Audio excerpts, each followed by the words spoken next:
Saviour academy में आप सभी का एक बार फिर स्वागत है बच्चों। मैं बाबूराम आज आप सभी के बीच लेकर आया हूं बच्चों क्लास 11th की सेकंड यूनिट जिसका नाम है बच्चों एटॉमिक स्ट्रक्चर यानी कि परमाणु संरचना। जी हाँ बच्चों, आज हम बात करेंगे परमाणु संरचना के सबसे इंपॉर्टेंट टॉपिक की जिसका नाम है बच्चों क्वांटम नंबर्स यानी कि क्वांटम संख्याएं। तो बच्चों हम जानेंगे आज क्वांटम संख्याएं किसे कहते हैं, कितने प्रकार की होती हैं, ठीक है, और इनका यूजेस क्या होता है। तो बच्चों क्वांटम संख्याएं जानने से पहले आपको मेरी कुछ बातें बच्चों सुननी होंगी। चलिए बच्चों देखते हैं कि क्वांटम संख्याएं बच्चों आज हम बिल्कुल नए तरीके से सीखने वाले हैं और मुझे उम्मीद है कि आप इस वीडियो को देखने के बाद क्वांटम संख्याएं अपने जीवन में कभी नहीं भूल पाएंगे। तो देखें बच्चों, यहाँ तक आपने सीखा होगा इस चैप्टर में बच्चों हम इलेक्ट्रॉन की खोज, न्यूट्रॉन की खोज, प्रोटॉन की खोज, ठीक है बच्चों, इलेक्ट्रॉन, प्रोटॉन, न्यूट्रॉन और नाभिक की खोज का अध्ययन कर चुके हैं, ठीक है बच्चों। तो आपने देखा होगा बच्चों जो इलेक्ट्रॉन होते हैं, ये जो पार्ट होता है बच्चों ये क्या कहलाता है, आपका नाभिक कहलाता है। क्या कहलाता है? नाभिक कहलाता है। और बच्चों नाभिक के चारों ओर क्या होते हैं? इलेक्ट्रॉन होते हैं। क्या होते हैं? इलेक्ट्रॉन। और इलेक्ट्रॉन बच्चों नाभिक के चारों ओर चक्कर लगाते हैं, ये आपने सुना होगा, ठीक है बच्चों, यहाँ तक क्लियर। अब बच्चों मैं आपको क्वांटम संख्याओं की डेफिनेशन के बारे में बताऊंगा। तो चलिए बच्चों, क्वांटम संख्याएं होती क्या हैं। बेसिकली हम ये मान सकते हैं बच्चों कि क्वांटम संख्याएं वे होती हैं जो संख्याएं इलेक्ट्रॉन की स्थिति और ऊर्जा का निर्धारण करती हैं। डेफिनेशन बिल्कुल सिंपल है बेटा कि इलेक्ट्रॉन की स्थिति व ऊर्जा का निर्धारण करने वाली संख्याएं क्वांटम संख्याएं कहलाती हैं, ठीक है बच्चों। तो ऐसी संख्याएं जो इलेक्ट्रॉन की स्थिति और ऊर्जा का निर्धारण करती हैं क्वांटम संख्याएं कहलाती हैं। लेकिन बच्चों आज हम इसे एक जनरल मेथड से समझने का प्रयास करेंगे। तो बच्चों मान लीजिए किसी परमाणु के अंदर कोई परमाणु है बेटा X और उसके अंदर बेटा आपके 35 इलेक्ट्रॉन है। कितने इलेक्ट्रॉन है? 35, ठीक है। तो बच्चों हम इलेक्ट्रॉन की कंपैरिजन ऐसे करेंगे जैसे आपके स्कूल में स्टूडेंट, सपोज दैट बेटा मान लीजिए, अब मैं आपको एक नया वर्ड सिखाता हूं। मान लीजिए बेटा आपके जो स्कूल है, ठीक है, मान लीजिए SSP कोई आपका स्कूल है और इस स्कूल में बच्चों आपके 500 स्टूडेंट हैं। कितने स्टूडेंट है बेटा? 500 स्टूडेंट। क्लियर? मैंने क्या बताया बच्चों आपको कि आपके स्कूल है और इसमें मिनिमम 500 स्टूडेंट हैं। कितने स्टूडेंट है बच्चों? 500 विद्यार्थी उस विद्यालय में पढ़ रहे हैं, 500 छात्र छात्राएं उस विद्यालय में पढ़ रहे हैं। क्लियर? तो बेटा मेरा पहला क्वेश्चन, क्या वो 500 छात्र एक ही क्लास में होंगे? तो जवाब होगा बेटा नहीं, वो सभी अपनी अपनी अलग अलग क्लास में होंगे। कोई फर्स्ट क्लास में होगा, कोई सेकंड में होगा, कोई थर्ड में होगा, कोई फोर्थ में होगा, कोई फिफ्थ में होगा। इसी तरीके से बेटा जो आपका इलेक्ट्रॉन होता है, अगर यही कंपैरिजन में बेटा किसकी करूं, ये परमाणु की, और मान लेते हैं बेटा परमाणु में किसी के 50 इलेक्ट्रॉन है। कितने इलेक्ट्रॉन है बेटा? 50, ठीक है। तो बेटा जिस प्रकार से स्कूल में 500 स्टूडेंट होते हैं वो सभी अपनी अपनी अलग अलग क्लास में होते हैं, ठीक उसी प्रकार परमाणु में जो इलेक्ट्रॉन होते हैं बेटा उनकी भी अपनी अपनी क्लास होती है। कोई फर्स्ट क्लास में होता है, कोई सेकंड क्लास में होता है, कोई थर्ड क्लास में होता है, ठीक है। तो सबसे पहली वर्ड बेटा है आपका क्लास, यानी कि इलेक्ट्रॉन का बेटा वर्णन हम किस में करने वाले हैं? क्लास में करने वाले हैं, ठीक है। क्लास को कोष भी बोल सकते हैं, या आप जानते होंगे क्लास को क्या बोल सकते हैं? कक्षा। यानी कि बेटा इलेक्ट्रॉन कितने होते हैं आपके पास? जो भी इलेक्ट्रॉन होते हैं वो अलग अलग कक्षाओं में होते हैं। कुछ इलेक्ट्रॉन पहली कक्षा में होंगे, कुछ दूसरी में होंगे, कुछ तीसरी में होंगे, कुछ चौथी में होंगे। जिस प्रकार से आपके बच्चों स्कूल में जो स्टूडेंट होते हैं वो कुछ पहली क्लास में होंगे, कुछ दूसरी में, कुछ तीसरी में, कुछ चौथी में। मान लीजिए बेटा स्कूल आपका 7th क्लास तक है, केवल नया स्कूल खुला है, उसका एफिलिएशन नहीं है अभी। स्कूल कहाँ तक का है? 7वीं क्लास का है। तो 7वीं क्लास तक के स्कूल में अगर 500 बच्चे हैं बच्चों तो वो हर क्लास में होंगे, ठीक है। सपोज दैट बेटा फिर हम ये मान लेते हैं कि आपकी 5th क्लास में 100 स्टूडेंट है। कितने स्टूडेंट है बेटा? 100 स्टूडेंट है। कौन सी क्लास की बात कर रहा हूँ बेटा? 5th क्लास की बात कर रहा हूँ। मान लीजिए बेटा किसी क्लास में आपके 100 स्टूडेंट की स्ट्रेंथ है। इसका मतलब क्या हुआ बच्चों? क्या उस क्लास का एक ही सेक्शन होगा? जैसा कि बच्चों आप जानते हैं आप 11th क्लास में पढ़ रहे हैं और ये टॉपिक आपका 11th क्लास में आने वाला है। तो आपने देखा होगा बच्चों 11th क्लास में अगर आपके पास मान लीजिए 11th क्लास में 150 प्लस स्टूडेंट हैं तो आपने देखा होगा बच्चों 11th में जो स्टूडेंट है वो अलग अलग कैटेगरी में होंगे। किसी का सेक्शन ए होगा, किसी का बी होगा, कोई सेक्शन में सी होगा, या ऐसे कर दिए जाते हैं बच्चों, आर्ट स्ट्रीम अलग कर दी जाती है, कॉमर्स स्ट्रीम अलग कर दी जाती है, और जो साइंस स्ट्रीम होती है वो अलग कर दी जाती है। क्लियर? इसका मतलब क्या हुआ बेटा, जैसे स्टूडेंट क्लास में डिवाइड होते हैं उसके बाद क्या होते हैं उनके सेक्शन, क्या होते हैं? सेक्शन। तो बेटा यहाँ सेक्शन के लिए मैं नया वर्ड यूज कर रहा हूँ, उसे बोलते हैं बेटा सब सेल। क्या बोलते हैं? सब सेल। यानी कि बच्चों उसे बोलते हैं उपकोष। क्या बोलते हैं? उपकोष या उपकक्षाएं। उपकोष या उपकक्षा। ठीक है बेटा। इसका मतलब क्या हुआ बेटा कि अगर किसी परमाणु में 500 इलेक्ट्रॉन है या 50 इलेक्ट्रॉन है बच्चों, तो सबसे पहले बेटा वो अलग अलग क्लास में होंगे। सपोज दैट आपके बेटा एक क्लास में 12 इलेक्ट्रॉन है, तो दूसरी बात क्या है बच्चों, 12 के 12 इलेक्ट्रॉन एक ही सेक्शन में नहीं हो सकते, उनके सेक्शन अलग होंगे। सेक्शन ए होगा, सेक्शन बी होगा, सेक्शन सी होगा, सेक्शन डी होगा, इस तरीके से बच्चों। ठीक है। और जो नेक्स्ट पॉइंट आएगा बच्चों, तो बेटा मैं आपकी कंपैरिजन इलेक्ट्रॉन से कर रहा हूं, ये मैं आप समझ चुके होंगे। तो बच्चों जैसे मान लीजिए स्कूल में आपकी पोजीशन बतानी है कि स्कूल में आप कहां पर हो, तो सबसे पहले आपकी क्लास जानकारी होनी चाहिए कि आप कौन सी क्लास में हो। सपोज दैट बेटा आप 11th क्लास में। उसके बाद बच्चों आपका क्या मालूम होना चाहिए? सेक्शन मालूम होना चाहिए। मतलब सेक्शन आपका क्या होगा? ए बी सी जो भी सेक्शन होगा, मतलब आपका सब सेल मालूम होना चाहिए, सेक्शन मालूम होना चाहिए। और बच्चों अगर आपका ये भी पता चल गया कि आपकी सेक्शन ए है या सेक्शन बी है, तो बच्चों आप कैसे कंफर्म करेंगे कि बच्चा एक ही रो में बैठा है या दूसरी रो में बैठा है? तो बच्चों आपने देखा होगा कि हर क्लास में अलग अलग रो होती हैं। सपोज दैट बेटा किसी स्कूल में 3 रो बनती हैं इस तरीके से, कुछ बेंचेस यहाँ पड़ी हुई हैं बेटा, कुछ बेंचेस यहाँ हैं और कुछ बेंचेस यहाँ हैं। ठीक है। इसका मतलब क्या हुआ बेटा, आपको अब आपकी एग्जैक्ट पोजीशन बताने के लिए हमें यह भी कंफर्म होना चाहिए कि आप कौन सी रो में बैठे हो, किस पंक्ति में बैठे हो सकता है आपकी क्लास में बच्चों 2 रो हो, एक लेफ्ट एक राइट, 3 भी हो सकती हैं, 4 भी हो सकती हैं अगर आपका स्कूल बड़ा है तो बच्चों एक नया वर्ड आता है जिसे हम बोलते हैं ऑर्बिटल, यानी कि कक्षक।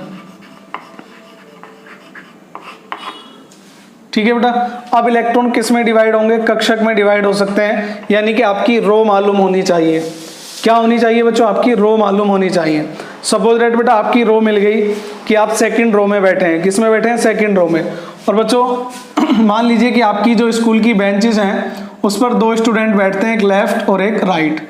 मेरी बात समझ रहे हैं बच्चों? एक स्टूडेंट बैठेगा आपका लेफ्ट साइड और एक बैठेगा राइट साइड। अब ये भी आपके बारे में कंफर्म करना होगा कि आप लेफ्ट हैंड साइड में बैठे हैं या राइट हैंड साइड में बैठे हैं। क्लियर? तो अगर आपको पता चल जाए तो एक और क्वांटम नंबर्स होती है बेटा, स्पिन क्वांटम नंबर्स। ठीक है। तो स्पिन में क्या होता है बच्चों? चलिए क्वांटम नंबर्स बाद में बताऊंगा, फिलहाल के लिए कोष, उपकोष और कक्षक तीनों का मतलब समझ लीजिए। जैसे आपके क्लास में बच्चों या आपके स्कूल में जो क्लास होती है, ठीक उसी प्रकार से इलेक्ट्रॉन भी अलग अलग क्लास में चक्कर लगाते हैं। दूसरा वर्ड आया था बच्चों आपका सेक्शन। तो सेक्शन को मैंने यहाँ से बच्चों कंपैरिजन किया था किससे? आपकी सब सेल से। किससे बच्चों? सब सेल से। यानी कि जो परमाणु की उपकोष होते हैं, उपकक्षाएं होती हैं, वो आपके सेक्शन की तरह होती हैं कि आपकी किसी क्लास में 150 बच्चे थे, उनको अलग अलग सेक्शन में डिवाइड कर दिया। उसके बाद बेटा मैंने क्या कहा कि आप कौन सी रो में बैठेंगे, first row, second row, third row. और उसके बाद भी बच्चों एक वर्ड आएगा आपका क्या, कि आप लेफ्ट साइड में बैठे हैं या राइट हैंड साइड में, आपकी पोजीशन मालूम होनी चाहिए। अगर ये सारी चीजें आपके बारे में एग्जैक्ट मालूम है तो आपकी पोजीशन बेटा कोई भी विद्यालय में बिल्कुल स्पेसिफिक बता सकता है कि आपके पेरेंट्स विद्यालय में जाएं तो वो डायरेक्ट बता सकते हैं कि हमारा बच्चा है, ये नाम है उसका। और क्लास पूछेंगे बच्चों, क्या पूछेंगे? क्लास पूछेंगे। और क्लास पूछने के बाद बच्चों क्या होगा? क्लास के बाद सेक्शन पूछा जाएगा, सेक्शन के बाद रो भी मालूम है, और रो में भी ये मालूम है कि लेफ्ट साइड या राइट साइड, तो आपकी एग्जैक्ट पोजीशन विद्यालय को मालूम होगी। ठीक है। तो बात करते हैं बच्चों क्वांटम संख्याएं क्या होती हैं, कितने प्रकार की होती हैं। सबसे पहले ओरल डिस्कस करते हैं बच्चों। तो यहां तक बच्चों आपने समझ गए होंगे। ठीक है। तो बच्चों परमाणु के नाभिक के चारों ओर इलेक्ट्रॉन चक्कर लगाते हैं। कौन लगाते हैं बच्चों? परमाणु के नाभिक के चारों ओर इलेक्ट्रॉन चक्कर लगाते हैं। ठीक है बच्चों। तो मैंने डेफिनेशन दी थी क्वांटम संख्याओं की। किसकी दी थी बेटा? क्वांटम संख्याएं क्या होती हैं। बेहद इंपॉर्टेंट टॉपिक है बेटा, कंप्लीट जरूर देखिएगा वरना आपको समझ में नहीं आएगा बेटा। समझाने के लिए बेटा हम आसानी से समझा सकते थे, लिखा सकते हैं बिल्कुल आसानी से। देखें थ्योरी कितनी जल्दी याद हो सकती है। तो बच्चों क्वांटम संख्याएं क्या होती हैं? जो इलेक्ट्रॉन की स्थिति, जैसे बच्चों इसकी पोजीशन की बात कर रहे थे, और ऊर्जा का निर्धारण करती हैं। किसका बेटा? जो इलेक्ट्रॉन की स्थिति और ऊर्जा का निर्धारण करती है, ऐसी संख्याएं बच्चों क्या कहलाती हैं? आपकी क्वांटम संख्याएं कहलाती हैं। एक बार फिर देख लीजिए बच्चों डेफिनेशन। वे संख्याएं, क्योंकि बच्चों नाम में स्पष्ट है, क्वांटम क्या है? संख्या है। तो कौन सी संख्याएं हैं? जो इलेक्ट्रॉन की क्या बताती हैं बच्चों? स्थिति और ऊर्जा। तो ऐसी संख्याएं जो किसी इलेक्ट्रॉन की स्थिति व ऊर्जा का निर्धारण करती हैं, वो कहलाती हैं बच्चों आपकी क्वांटम संख्याएं। क्या कहलाती हैं? आपकी क्वांटम संख्याएं। यहां से बेटा मेरा फर्स्ट पॉइंट है मुख्य क्वांटम संख्या। कौन सी बेटा? मुख्य क्वांटम संख्या, प्रिंसिपल क्वांटम नंबर्स। तो मुख्य क्वांटम संख्या से आप क्या समझते हैं, ये आपको बताना है बेटा। मैंने अभी इलेक्ट्रॉन की पोजीशन बताई थी, कहाँ कहाँ पर बताई थी बच्चों? क्लास में, सब सेल में, ठीक है बच्चों। और इसके बाद कहाँ बताई थी आपकी बेटा? ऑर्बिटल में, यानी कि कक्षक में। क्लियर? तो क्वांटम नंबर में बेटा पहला जो क्वांटम नंबर आएगा आपका, वो होता है मुख्य क्वांटम नंबर। कौन सा? मुख्य क्वांटम संख्या, और इसको बोलते हैं बेटा प्रिंसिपल क्वांटम नंबर्स। क्लियर? तो सबसे पहले ये जान लीजिए बच्चों, इसको रिप्रेजेंट करते हैं एन से। किससे रिप्रेजेंट करते हैं? एन से, वो भी स्मॉल एन से। चलिए डेफिनेशन बना लेते हैं बेटा। तो सबसे पहले बच्चों हमें क्या मालूम होना चाहिए? आपकी क्लास मालूम होनी चाहिए। इसका मतलब बेटा मुख्य क्वांटम संख्याएं वो होती हैं जो इलेक्ट्रॉन की कोष में, किसमें बच्चों? कोष में। एक बार फिर समझ लीजिए बेटा, वे क्वांटम संख्याएं जो किसी इलेक्ट्रॉन की कहां पर बच्चों? कोष में, यानी कि किस में? क्लास में। सबसे पहले क्लास पता होनी चाहिए। तो बच्चों ऐसी क्वांटम संख्याएं जो इलेक्ट्रॉन की स्थिति व ऊर्जा का निर्धारण कहां करती हैं? कोष में। इसका मतलब बेटा वे क्वांटम संख्याएं, अब यहाँ पर बेटा क्या आ रहा था? मुख्य क्वांटम संख्याएं, तो इसमें से मैंने वर्ड उठा लिया क्वांटम संख्याएं। तो हम क्वांटम संख्याओं की बात कर रहे हैं। कौन सी क्वांटम संख्याओं की बात कर रहे हैं? जो इलेक्ट्रॉन की स्थिति और ऊर्जा का निर्धारण करती हैं। कहां करती हैं बेटा? कोष में। क्लियर? अब देखें बच्चों, यहां से कई सारे पॉइंट आपके निकल सकते हैं। पहला, वे क्वांटम संख्याएं जो किसी इलेक्ट्रॉन की स्थिति और ऊर्जा का निर्धारण करती हैं, मुख्य क्वांटम संख्या कहलाती हैं। वे क्वांटम संख्याएं जो किसी इलेक्ट्रॉन की कहां पर बेटा? कोष में या कक्षा में। किसमें? कोष में या कक्षा में स्थिति और ऊर्जा का निर्धारण करती हैं, मुख्य क्वांटम संख्या कहलाती हैं, और इसे स्मॉल एन से प्रदर्शित करते हैं। क्लियर? तो बच्चों एन की वैल्यू क्या हो सकती है? तो मैंने बताया था बेटा आपका स्कूल कौन सी क्लास तक है? 7वीं क्लास तक है। इसका मतलब बेटा एन की जो वैल्यूज हैं वो 1 से 7 तक होती है। 1 हो सकती है, 2 हो सकती है, 3 हो सकती है, और कहाँ तक हो सकती है बच्चों? 7 तक हो सकती है। क्लियर? इन फ्यूचर बच्चों 7 से ज़्यादा भी हो सकती है, मतलब 1 से लेके अनंत तक पॉसिबल है। लेकिन आज हमारा स्कूल कहाँ तक है बच्चों? 7वीं तक है। मतलब हमारे स्कूल में बच्चों जितने भी बच्चे हैं वो केवल 7 क्लास तक हैं। इसका मतलब क्या हुआ कि अभी तक बच्चों जितने भी तत्वों की खोज हो चुकी है वो सभी कौन सी क्लास तक आ जाते हैं? 7वीं क्लास में आ जाते हैं। मतलब आवर्त सारणी में जब आपने ऐसे लाइन देखी होंगी जिन्हें हम आवर्त कहते हैं, तो केवल 7 ही आवर्त हैं। इसका मतलब बेटा मुख्य क्वांटम संख्या को एन से प्रदर्शित करते हैं।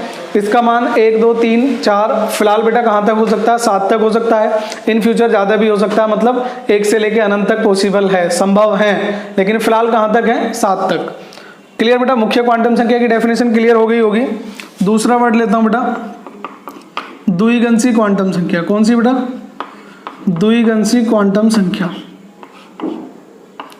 लिख लेना बेटा आप कंप्लीट। द्विगंशी क्वांटम संख्या, इसको रिप्रेजेंट करते हैं बेटा एल से, और इसको इंग्लिश में बोलते हैं azimuthal quantum numbers. AZIMUTHL, azimuthal quantum numbers. तो बच्चों हमने पहला वर्ड क्या किया था? कोष। उसके बाद हमें इलेक्ट्रॉन की जानकारी कहाँ होनी चाहिए बेटा? उपकोष में। कहाँ होनी चाहिए? उपकोष में। तो कैसे निकालेंगे बेटा? डेफिनेशन बिल्कुल क्लियर हो गई। कहाँ पर बेटा? उपकोष में।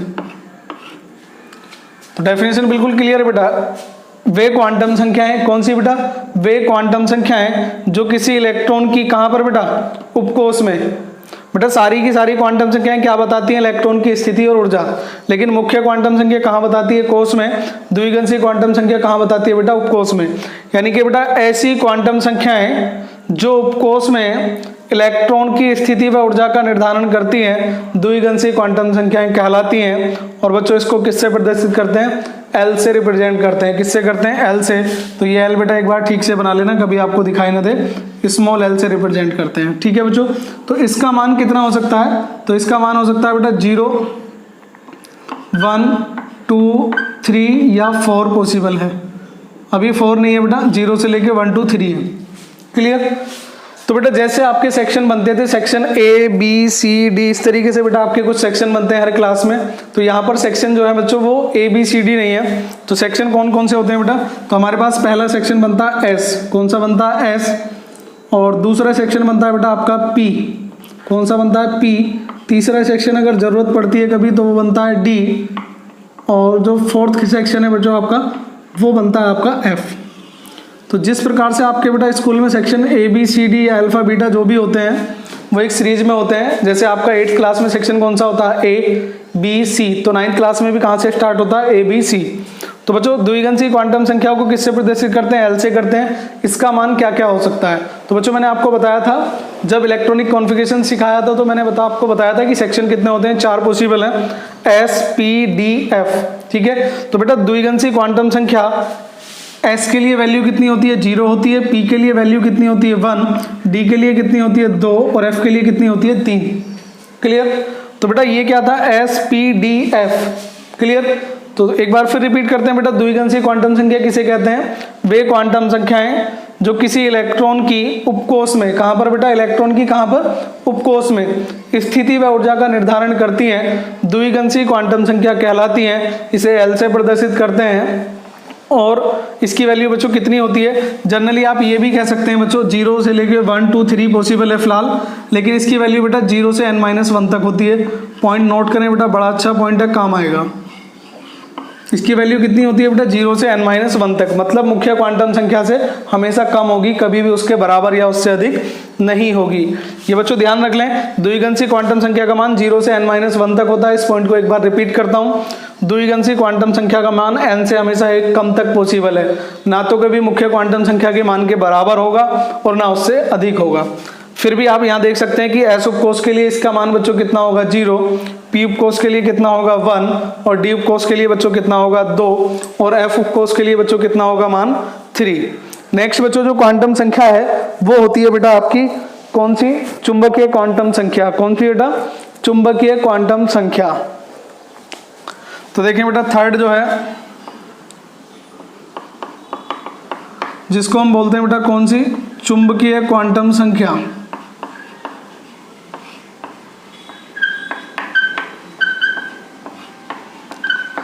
तो बेटा सबसे पहले हमें आपकी क्या पता होनी चाहिए थी? क्लास जो कोष में स्थिति और ऊर्जा का निर्धारण करती है, मुख्य क्वांटम संख्या जो उपकोष में करती है, द्विघांसी क्वांटम संख्या, और जो बेटा कहाँ करती है? कक्षक में। कहाँ करती हैं? कक्षक में। तो चुंबकीय क्वांटम संख्या कौन सी बेटा? इसको रिप्रेजेंट करते हैं बेटा m से। किससे रिप्रेजेंट करते हैं? स्मॉल m से। या कुछ जगह बच्चों स्मॉल m और बेस में l लिख देते हैं। क्या लिख देते हैं? l। तो m और l से भी रिप्रेजेंट कर देते हैं बेस में। और इसकी जो वैल्यू है बेटा वो होती है -L से +L तक होती है। ये जब फाइंड आउट करेंगे तब आपको समझ में आ जाएगी। तो यहाँ तक क्लियर बेटा? तो मुख्य क्वांटम संख्या बच्चों किससे रिप्रेजेंट करते हैं? स्मॉल n से रिप्रेजेंट करते हैं। इसकी वैल्यू 1 2 3 4 हो सकती है। द्विघांसी क्वांटम संख्या कौन सी होती है? जो उपकोष में इलेक्ट्रॉन की स्थिति और ऊर्जा का निर्धारण करती है। तीसरी है बेटा चुंबकीय क्वांटम संख्या, इसे m से रिप्रेजेंट करते हैं और इसकी वैल्यू -L से +L तक होती है। और बच्चों ये कहाँ पर बताती है स्थिति और ऊर्जा का निर्धारण? ये बताती है बेटा आपके कक्षक में। किसमें? कक्षक में। क्लियर? अब कक्षक होता क्या है बेटा? मैंने क्या बताया बेटा? कक्षक का जिक्र कहाँ से बताया था? रो से। कहाँ से बेटा? रो से। मान लीजिए आपकी पोजीशन यहाँ पर है, ठीक है। अब मान लीजिए बेटा एक कंप्लीट रूम है, तो इस पूरे रूम में तो बच्चे नहीं बैठे होंगे।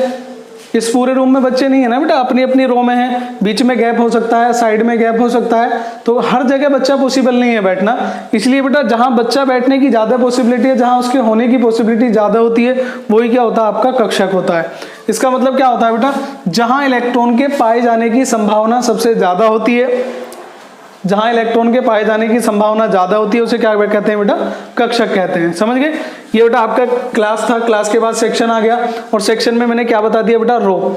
तो जैसे बच्चों पूरी की पूरी रो में या हर जगह बच्चा बैठना पॉसिबल नहीं है, बीच में बेंचेस होती हैं, कुछ गैप होता है, ठीक उसी प्रकार से बच्चों जो चुंबकीय क्वांटम संख्या होती है वो किसको रिप्रेजेंट करती है? कक्षक को।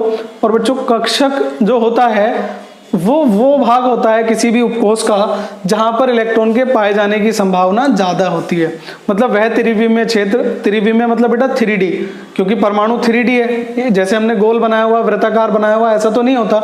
ये बेटा वृत्ताकार शेप है। गोल कैसी होती है? जैसे फुटबॉल होता है, वो गोल होता है, ठीक है। ये किस तरीके से, जैसे सीडी होती है, सीडी देखा ना बेटा, सीडी प्लेयर में जो चलती थी, या प्लेट होती है, ये उस तरह का बेटा, इसको बोलते हैं वृत्ताकार जनरली, जो हमने शो किया हुआ है। गोलाकार बेटा डिफरेंट होता है। तो चुंबकीय क्वांटम संख्या बेटा किसको रिप्रेजेंट करती है, कक्षक को, और कक्षक का मतलब क्या होता है बेटा, जहां इलेक्ट्रॉन के पाए जाने की संभावना ज्यादा होती है। तो बेटा चुंबकीय क्वांटम संख्या कौन सी क्वांटम संख्या होती है, वे क्वांटम संख्याएं जो किसी इलेक्ट्रॉन की कहां पर बेटा, कक्षक में, किसका, स्थिति व ऊर्जा का निर्धारण करती हैं, चुंबकीय क्वांटम संख्या कहलाती हैं। इसे m से प्रदर्शित करते हैं और इसकी वैल्यू बेटा -L से +L तक पॉसिबल होती है। क्लियर। और बेटा अंतिम लास्ट चक्रण क्वांटम संख्या, कौन सी बेटा, चक्रण क्वांटम संख्या, इसको बोलते हैं बेटा स्पिन क्वांटम नंबर्स। चक्रण क्वांटम संख्या, तो बेटा इसको रिप्रेजेंट करते हैं स्मॉल s से, क्योंकि ये वर्ड बना हुआ है स्पिन से। किससे बना हुआ, स्पिन से। क्लियर। स्पिन का मतलब होता है बेटा चक्रण, क्रिकेट में सुना होगा स्पिन, ठीक है बेटा। तो चक्रण क्वांटम संख्या बेटा क्या होती है, कक्षक में बेटा, एक कक्षक में 2 इलेक्ट्रॉन पॉसिबल होते हैं। मैंने बताया था एक बेंच पे 2 इलेक्ट्रॉन पॉसिबल है, एक लेफ्ट बैठेगा और एक राइट बैठेगा। क्लियर। एक की पोजीशन लेफ्ट की तरफ होगी और एक की राइट की तरफ। क्लियर। तो बेटा ये जो कक्षक होता है इस तरीके से बनाया जाता है जनरली, शेप तो अलग अलग होती हैं।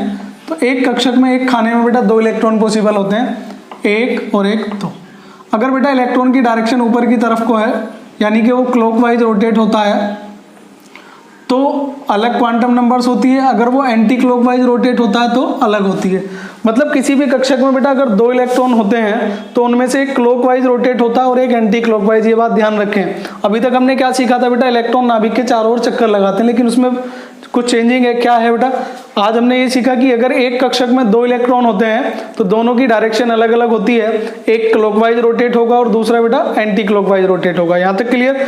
तो ये थी बेटा चक्रण क्वांटम संख्या की डेफिनेशन, एक बार फिर रिपीट कर लें। तो बेटा चक्रण क्वांटम संख्या कौन सी होती है, वे क्वांटम संख्याएं जो किसी इलेक्ट्रॉन की बेटा क्या करती हैं, कक्षक में चक्रण की दिशा का निर्धारण करती हैं। कक्षक में चक्रण की दिशा,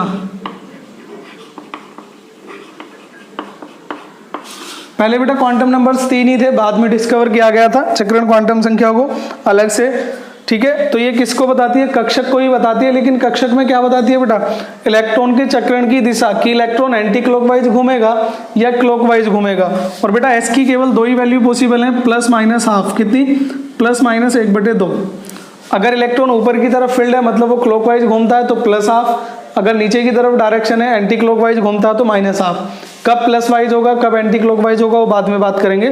फिलहाल के लिए बेटा क्वांटम संख्याएं कितनी बताई थी, 4। एक बार फिर रिपीट कर देता हूं बेटा, चलिए देख लेते हैं जल्दी जल्दी से। एक बार फास्ट रिवीजन बच्चों हम कर लेते हैं क्वांटम संख्याओं का।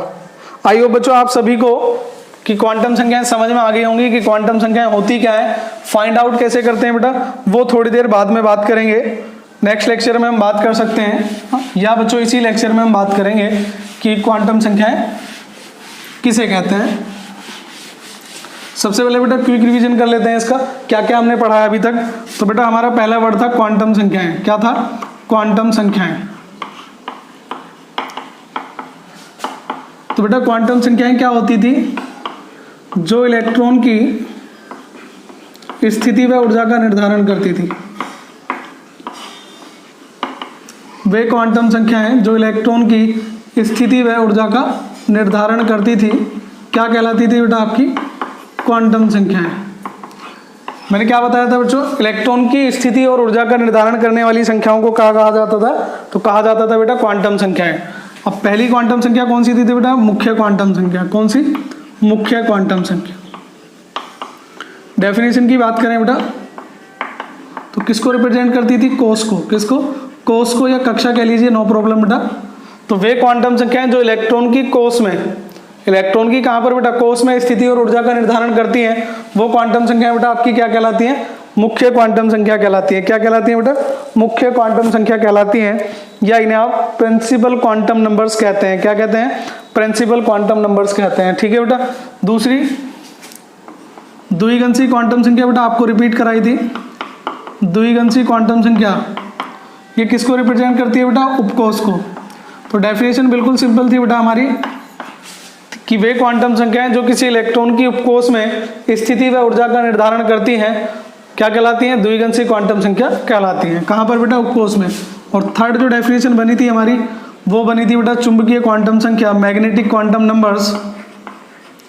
और चुंबकीय क्वांटम संख्या बेटा किसको रिप्रेजेंट करती थी? कक्षक को। क्लियर? ये तीन ही चीजें पॉसिबल थी।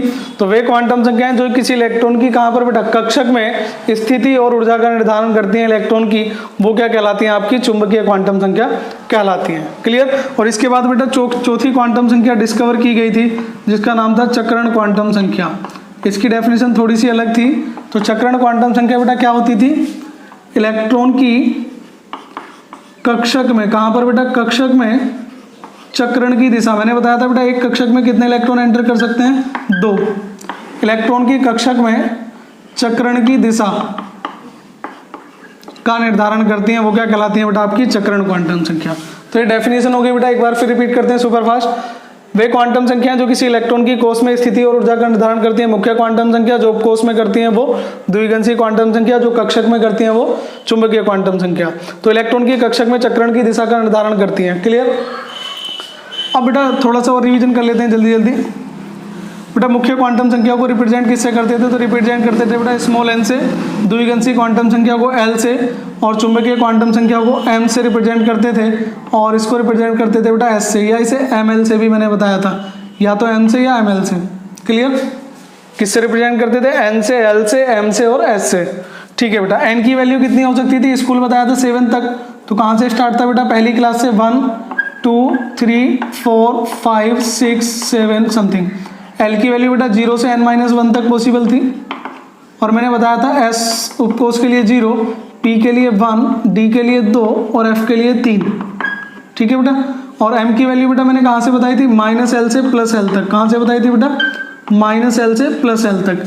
M की जो भी वैल्यूज है बेटा वो कहाँ से होती हैं? M का मान, इसे अलग से नोट कर ले बेटा, ये इसमें ज़्यादातर कन्फ्यूजन रहता है बच्चों को।